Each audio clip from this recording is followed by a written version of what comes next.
Hi, Hey, Jason. Eric. How are you? Good. Hi, Lori. Hey, how you doing? Good. My JSC folks should be here. Okay, awesome. Some of them are like it's school break for a lot of folks because they're in Cali. Most of them are in Cali, so it's school break, but maybe a couple of them will show up. Yeah, no, that'd be great. No worries. Nice. You two are the first humans to join here today. I have like 5 different note taker agents in the waiting room. I attended a That was kind of funny. Agents are call. already outnumbering the humans. You were saying, Jason. Sorry, I attended a call last week where there was a note-taking robot in a call and they didn't want them, but they couldn't get it out because it belonged to someone who had like joined and left, but then they didn't take their robot with them, and it caused all sorts of concern. And I was like, we're spending all this time, because of an AI robot. You got to laugh at it because you can't do much else. Resistance is futile. Really. Hi, Jessica. Hi. Here's Oliver. Hey, Hi, hey, Oliver. So, Lori, is this your whole JSC? This is Oliver Fu. He's in Portland, and he is a software engineer extraordinaire and a good human. Lori, Oliver, and Jessica, you guys are in the same JSC? Jessica's not in our JSC. Just Oliver's. Okay. Yeah. Most of the folks I don't think are going to show up because like I just said, it's spring break. Children and they'll have children who are of school age. So mine aged out. Mine's in college, so I'm done. Do you guys have any note takers you want me to let in? Whatever you. Okay. Cool. Well, it's nice to meet you folks. I'll let folks in as they trickle in. My name's Eric, and I do this once a week. I've been involved with the Never Search Alone community. I was just looking at the number of folks in the Slack group. It's at 22,000 plus. And when I got involved with the NSA, the Slack community was somewhere around 2,000, 3,000 maybe. And so it's grown quite a bit during that time. Anyway, I moderated 2 job search councils back in the days, and everybody's all since moved on. And I do this once a week because I get a lot of folks reaching out to me sort of one-on-one, and it's really just a way for me to try to share what insight I might have that might help folks in their, as they navigate their job search and career and all that stuff. So, how much for structure? Other than ask me anything, so you could drop questions in the chat here, or you could just holler it out. If it gets unruly, we can figure something out. Other than that, happy to have you guys here and see how I can help. So, Eric, I'll start with a question. I got a recruiter reached out to me, and they have like a LinkedIn check mark on their name that's like verified recruiter. And they said, I have this job. Are you interested? Send me your resume. And I was like, well, I don't really know you. But I wrote back and I said, hey, I'd love to meet with you. Like, here's my calendar. And I said, I don't want to send you my resume at this time because I'd love to tailor it against the job description. But I'd be happy to provide it after we met. And then I didn't hear anything from them for 24 hours. And then I got a brand new LinkedIn email from him repeating the same thing. And I did write that back, and I was like, hey, great, super happy that you're writing me. But like, is he just busy, sloppy, hacked? What? Interesting. Any suggestions? What's going on there? Like, do I follow up with the actual company and be like, hey, if this guy works for you, he's trying to get a hold of me? Did his LinkedIn profile look credible? Yeah. In fact, he had 4 days before contacting me, he had reposted a post that someone else wrote about how if recruiters get in contact with you and you don't do what we say in terms of sending us your resume right away, just realize there are 24 other people that we contacted, and so you're missing out. And I was like, it's kind of cheesy. Well, and yeah. So I guess a few things. I was not aware of that little badge that LinkedIn was offering. I just did a quick search, and it sounds like if you have a LinkedIn recruiter seat, which is a legitimate sort of barrier, yes, because the LinkedIn recruiter seats are quite expensive. So for people to get a LinkedIn recruiter seat, they either need to be associated with an organization that would pay for that, or they're paying for that on their own. And so if they do have that badge in their profile, it looks credible on the surface, they may be a legitimate recruiter. That said, the barriers to entry, and I've said this before, the barriers to entry to becoming a recruiter historically have been quite low. So you get a wide distribution of folks that are considering themselves as recruiters. Another comment I would make is that, you asked whether this person is being sloppy or I don't know. I mean, maybe there's automation that the person has in place that is maybe not, I guess, not as robust. That might be what you're seeing. And, with recruiters reaching out and asking for your resume, it's just kind of strange. I never do that. It's only after I've, had some exchange with the person and built some rapport and, that person trusts that there is a legitimate opportunity. I trust as a recruiter that, it's worth my time spending with this person. Usually the LinkedIn profile is sufficient, at least at that stage of the conversation. So for them to try to strong arm you into giving them your resumes is kind of weird. It's kind of weird, actually. Well, I'm glad I never gave it to them. Yeah. And, especially if it's sloppy with some sort of automation.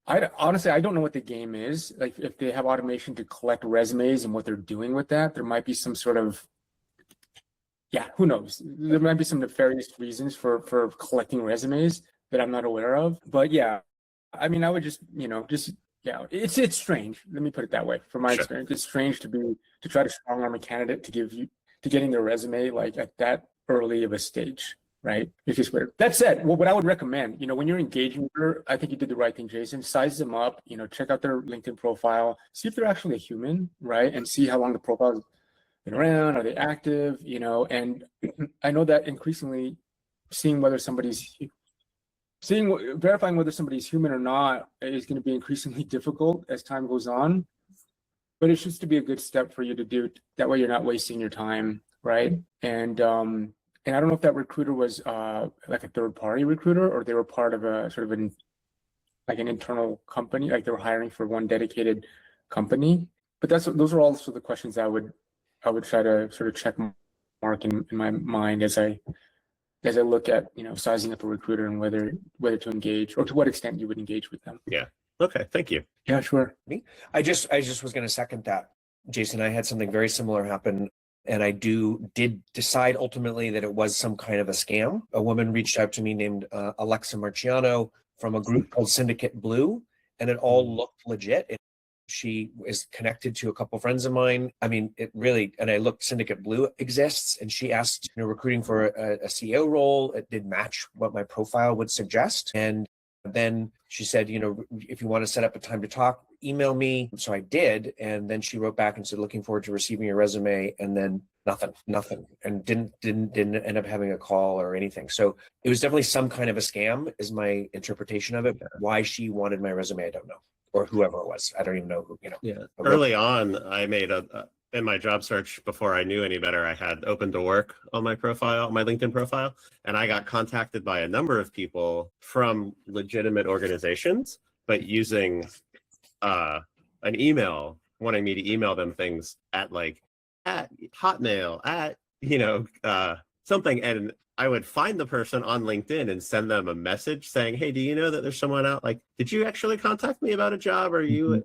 And what about my profile interested you? But also, I think someone's running around with and I ended up having meeting a number of people that way that were just oh my God, no, I didn't know that. Thank you for letting me know. But there's one scammy vector that I just thought of. Sometimes these people will pretend to be recruiters. Maybe they are recruiters, I don't know. But they want your resume so they can criticize it and funnel you into some resume overhaul service. Yeah. Or they may say, oh, okay, great resume, but I'd love to submit you to my client, but here's a few changes that I would recommend. But I'm not a resume person. I'll refer you to this other resume person. They do a great job. So it's just that's one of the angles that can get kind of scammy.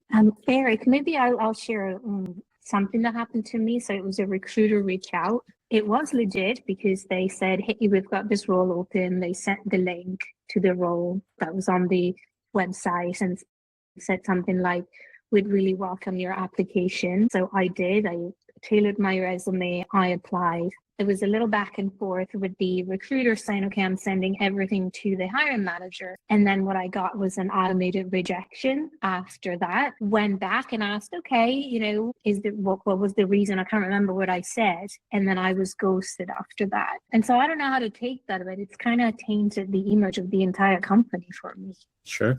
Yeah. So what would be the right way to respond or not respond in a situation like that? Yeah, it's one of those exercises where you have to sort of, figure out, how much time you invest and sort of cut your losses short. One thing I'll say as a recruiter that you're dealing with a lot of different requisitions and a lot of different pipelines and candidates, it does show persistent interest in the opportunity because, the squeaky wheel, right? Yeah. And so, but you have to do it in a way that is not pestering. But it is also showing, sustained interest, but also what I would recommend, not just sustained interest, but also sustained, learning, right? It almost signals that you're not just sending the same copy and paste. Oh, I'm still interested, but maybe you're learning more over time. That is far more it leaves far more of a sticky impression with the recruiter. All too often, and then this is one thing that I can help give you guys some insight into in terms of what I get as a recruiter. Then you can kind of get a sense, right? So I get a lot of folks that I would say a lot of folks that are persistent in that way. There's a contingent of folks that will reach out, let's say maybe 2 or 3 times afterwards to inquire about the status of their application or their interview. But a lot of times the email is just the same. It's largely the same. What's my status? Where are we at? Just pinging for an update. So that's the majority of what I get with respect to people responding. Now, you would stick out among those folks if you signaled that between the last time we spoke or the last contact we had, that you did, maybe you spoke with somebody at the company, maybe you had a sort of an informal coffee with, one of the team members on the, at the company. Like those things stick out. Mm-hmm. So, and it really concretely demonstrates that you are interested in the company. Sending a scheduled copy and paste email, you're actually using the time to learn more about the opportunity, to network and so forth. So, and those are few and far between. So if you're actually interested in the company to the extent that you would do things like that, I would let it be known to the recruiter in that follow-up email. Ada? I'm sorry, I'm in a park and there's a railroad, so I apologize. I think it's okay. Let me know if there's too much noise. But I have a question for you about I'm a product person. I had a company that I founded that I ran for a long time, and then I was a CPO at another Series B startup, and then my most recent job was VP of Growth. And a question I'm curious about, if you have any perspective on this, is whether you think it would be basically I could do both head of product type roles or growth roles, and I'm wondering if you have a read on if one is more I don't know, if one's a better option basically in the market as it is today, especially with AI startups and stuff like that. Yeah. So are you thinking earlier stage companies? Yeah, I'm definitely open to it. I like smaller companies. Yeah. And I realize you kind of have to be at a certain stage to even need a head of product, much less a head of growth. But I'm just also wondering, I know that what my strength as a head of product is my go-to-market sort of perspective and insight. So I'm wondering if I should just lean more into that, basically. Yeah. I mean, just based on what I've seen sort of again, this is anecdotal, but sort of a trend towards companies hiring, especially earlier stage companies, people that are a little bit more versatile, that can own a broader scope of roles or wear a broader scope of hats. So that's something that I've seen, just like you said, having a head of growth or a head of product, you have to be at a certain stage. And so you have to kind of weigh that sort of on a case by case basis, depending on the company. One thing that you can do is, I guess, just making sure that your LinkedIn profile, it's finding that balance of being having a definitive signal around of what you stand for and where you add value and where you don't add value, and just having a good sensitivity of how broad that is, right? Because if the edges are too gray or fuzzy, that might work against you. I think the struggle with so much of my career was as a startup founder. I struggle with this a little bit because I am very, You are what? Very broad. What I mean? When you're a founder, you do everything. Yeah. And that could work against you too, because if you don't have a clear signal around sort of, what puzzle piece you are and how that puzzle piece will fit into the existing team, you're putting that sort of effort, that cognitive effort on the interviewer and on the team to figure that out. So if you could do that, even on a case by case basis, if you can analyze their team in advance, and sometimes, so one thing is sometimes, many times, especially early stage, the hiring team, the executives or whatnot, sometimes they don't know what they're looking for necessarily. And a lot of times there's some latitude around how they adjust the scope of the existing team as a function of who comes on board. And so what you can do is you can look at their existing team and make some speculative guesses around what that existing puzzle looks like and what the void looks like, right? And then obviously you can formulate some sort of hypothesis around what that looks like. And as you go to interview, you can validate that. But the idea is to, once you have a good understanding of what that void should be, you can position yourself for that void, right? Because a lot of that is not always evident. Even if it is evident in the job description, it's not always true. Sometimes what they think they're hiring for is not the truth. They just don't know. It's not like malicious or anything like that. Sometimes they just don't know, because things are moving really quickly. So I hope that helps. Ada, I have 2 suggestions for you. One would be is if you're worried about kind of that fuzziness and how people might read into it, use your about section on LinkedIn to shape your narrative, right? So take a lot of the guesswork for them out and let them know, hey, I may know all these things, but like these are my super strengths, right? That way you can start driving what they think about you. But also if you're concerned about like which of your 2 roles has a stronger place in the market, like something like the never search alone Slack, or finding other people that have both of those positions and kind of doing what we were supposed to do with the candidate market fit, where you're just going and interviewing them. I found a lot of help from just talking to other people in my industry that had moved up from, so I'm a video editor and I'm looking to reach up into like team lead roles. And the folks I talked to were telling me like, you've seen it all, you've done it all, you're ready to make that next step up. And so these are this is the kind of language, these are the keywords you want to use on your applications, on your LinkedIn to signal that you're ready to step into a leadership role, either in 6 months, 9 months, a year. And I thought that was really helpful because that opened up a whole new way of like talking about myself to potential recruiters. So those are the 2 things I would suggest for you. That's smart. I hadn't thought about that, talking to people who are in the roles that I'm like at a comparable company or whatever. It's almost like cheating. It's so easy. And you're not really asking them for anything except for advice, right? So, yeah. Okay, thank you. I appreciate that. I think, Lori, you have a question? I do. Let me just put that down. I very much want to, after I apply, send follow-up emails. And I've been using AI and Google to find emails for either the recruiter that's hiring, if I know them, or the hiring manager. And I have not been able to locate them, and I've been using my network. But my major question is, I just send like a quick sentence or 2. Is that okay? Hi, I'm just following up. Want you to know I'm interested in the role, and hope we'll have a chance to talk, and I do a CTA. Is that okay? I mean, is that a good way to do it? And I never know also what to put. I'm usually like very short and to the point in like thank yous. Like I don't go over, this is my skill, that is my skill. I'm just like, I hope I'll get it. Thank you for your time, and I hope we can move forward. Is that enough, or should I never know if I should be doing more. Well, what you're doing is infinitely more than nothing. Because a lot of people don't do anything. A lot of people don't send that follow-up. They don't bother to look up and find an email, right? So you're doing, I'm trying to think about what I get and what would be compelling to me, right? Because as a recruiter, my job is to cut through noise and to find the signal in the noise, right?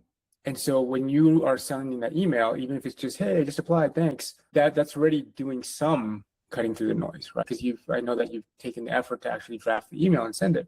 Now, what would be helpful for me at that point as a recruiter is anything that would help leave an impression around where you might fit, maybe some observation. So imagine everybody sending that, hey, I just applied, right?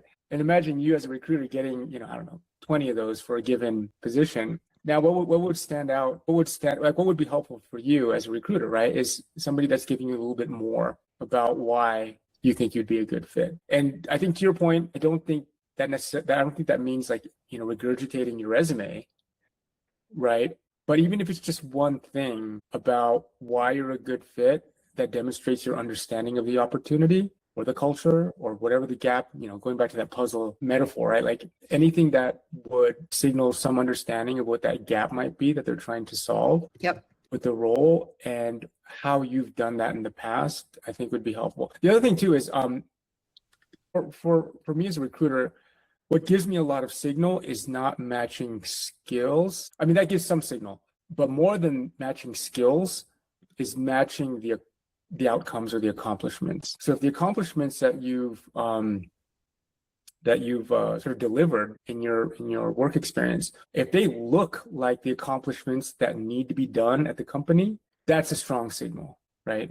That's a much stronger signal than just rattling off a list of skills, right? Yeah, outcomes are much more concrete and demonstrable than skills, right? So if you can match your accomplishment to your understanding of what accomplishments need to be done in this role, that's a strong signal for me to be like, oh, man, I need to talk to Lori. She gets it.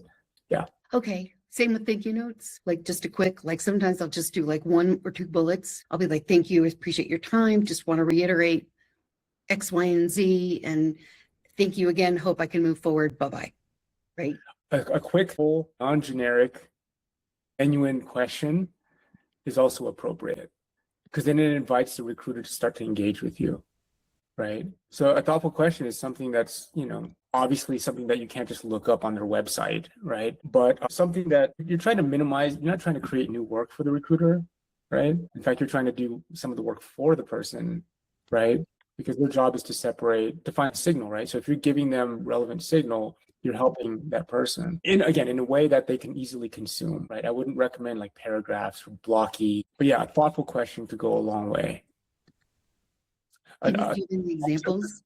A thoughtful observation and a thoughtful question can go a long way. And what I mean by observation is something that you could teach the recruiter. If there's some insight that you have that the recruiter can learn from and benefit from, that's like instant value. And I mean, an example of that could be there's a typo on your job description. Granted, some recruiters will be like, right?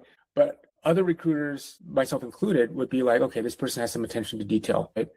And I'm not saying that's the optimal sort of observation. Yeah. It's just an example of an observation that the recruiter could benefit from, right? Or this link is broken, right? There's just some sort of observation. It could be about their career side. It could be about something about their employer branding, whatever, right? If you found an error or something on that recruiter's LinkedIn profile, that's valuable, right? That's valuable to the recruiter. And it also signals that you're looking at the person's, you're doing your homework, right?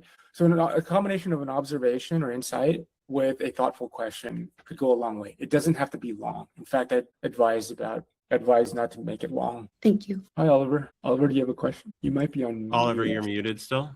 Yeah, I have a question on the similar topic, because a lot of times we hear that we should apply on the company page, and then like I try to find the recruiter on LinkedIn, but you have to have premium, or there's no contact button to really like talk to them. So suppose I used a service like Hunter.io to like find email addresses. Like, do recruiters care how you know them or how you found that information? I personally don't. Probably like you guys too, I get a lot of spam. So, emails are easily found nowadays, and I don't overthink it. But if I get an email that's meaningful, kind of like we were just discussing with Lori, like if I get an email that's meaningful, it's not even guaranteed that I'll read it, right? Or that I'll even see it. Sometimes things are like automatically sent to spam, sometimes they're not. But if I do come across a thoughtful email, I'm not overthinking about it. Like, oh man, how did Oliver find my email? My question is, my initial reaction is like, okay, does Oliver have something meaningful? Is there a meaningful signal in this email? Right, that's my first question. Yeah. So I'm not scrutinizing, how did Oliver find my email address? In fact, I think I do have my email address all over the place. It's in my signature. It's in my, I think it's in my LinkedIn account. So, yeah, so I'm not, maybe this is just unique to me, but I'm not shy about having my email address out there. So I don't really question. Yeah, it certainly feels like all the recruiters are hiding their emails and ways to contact them though. Yeah, I'm sure there are, and maybe for good reason, right? Like, maybe they're just, they just get a barrage of emails, right? So yeah, again, if you, I think it's a I think it's worth doing. A lot of people don't do it. I mean, another channel to consider, right, is like interacting with their content on LinkedIn or whatever other social media channels they might have or they might be active in. And that's a bit of an art too. My recommendation would be to be genuine about the interaction. Similarly, you can make observations as well as questions that would prompt the person to engage with you. At minimum, they don't engage, but at least maybe they have some name recognition. And when your name appears on a resume that comes across their desk, it's not the first time they're seeing your name. One last question for the day. Yeah, hi, sorry I joined in a little bit late. I'm Flora, by the way. I know it says FM. Quick question on your thoughts on what roles you see out there, mostly product, program management, product owner type roles, that would be looking for someone who's more of a generalist, because I've noticed I seem to be stuck on the fact that I don't have enough of whatever, industry I'm applying to, because I have some experience, but it looks like employers are looking for maybe 2 years, minimum 2 years, minimum 3 years, 5 years. 5 years seems to be a big one. And so automatically I'm trying to do the transferable skills thing, and doesn't seem to be helping. So I'm wondering if you have any ideas for what exactly I should be targeting, like in terms of an industry or in terms of a specific type of role that you've seen companies look for generalists for. Yeah, so sort of a few questions packed into there. So regarding the generalist versus specialist deal, especially on the product management side, a lot of product managers generally anyway tend to be generalists, right? Which is their value, right? And having specific industry experience, that's so much on a case-by-case basis. I've seen, and maybe it's a function too of the actual industry, but at the end of the day, the hiring team, they're looking to get somebody on board, industry experience or not, that can hit the ground running relatively quickly, right? And if a long ramp with respect to coming up to speed on the industry before you can be really productive or effective, that's risk for them, right? And I think different industries are different, and obviously different companies will vary on, how much industry experience you need to actually be productive. That may be a few weeks to a few months, who knows, right? So I think that if you're looking at a position or a company where the industry is such that there's going to be a longer ramp period and you don't have that industry experience, then it might be a longer of a shot for you to be a strong case or strong candidate for that opportunity. And again, I think that varies by industry, it varies by company, and it varies by, frankly, it varies by the hiring team too, because some teams, they're just like, I'm the expert in this domain, in this industry, so I don't need another expert. I don't need somebody that they can just come in with zero experience. I can bring them up to speed, right? We have domain experts already, and we have effective ways of sharing that internally within our company. I just need some core strong characteristics, right? They don't need to have the industry experience. So that varies across team, right? It varies across hiring managers. I guess long story short is, depending on, it's a factor, and you just have to kind of weigh it along with other factors and try to figure out like how important is that industry experience to them. You might be able to glean some of that from the job description. I hope I'm answering your question. You're right, and thank you for all that. I was also looking for anything you might have seen, in your come across over the years where you see that normally companies are more open to a generalist, but maybe that's hard to say. Any industry. Okay, that's fine. Yeah, and I've been trying to really communicate, that I'm a fast learner and I ramp up quickly. And my previous managers have said that, so I know that, at a time of references, they will be able to definitely support that. But just getting through that initial screening where it seems I see a lot of job descriptions asking for a lot of industry experience or experience with a specific type of role, if it's growth.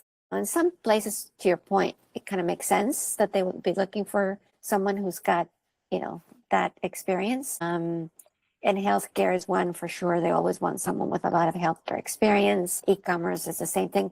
those have been my favorite industries to target, and sure enough, they tend to want a lot of experience already in that area. So, If I could make one suggestion really quick before we all jump off. You made a comment a minute ago that I hear candidates say pretty frequently, which is, I'm a fast learner. If I could just be blunt, don't say that. okay, that's good to know. Show it by examples of things that you're learning today, whether it's some sort of new AI tool or something that you're working on, especially if it's something that you can teach the recruiter, right? Yeah. Yeah. So it's going from I guess words to being to concrete. Right. Okay. Yeah. So just try to be concrete. You don't tell, show. Yeah. Right. Okay. Yeah. Thank you for that. Yeah, that's good. All right. I hope this was helpful for you guys. I gotta jump, but I do this every week, and tell a friend. I'm happy to help how I can, and we'll see you guys next week. Thank you. Thank you, Eric. so much. Thank you so much. All right. Have a great week. Rest of All your right. week. Bye-bye.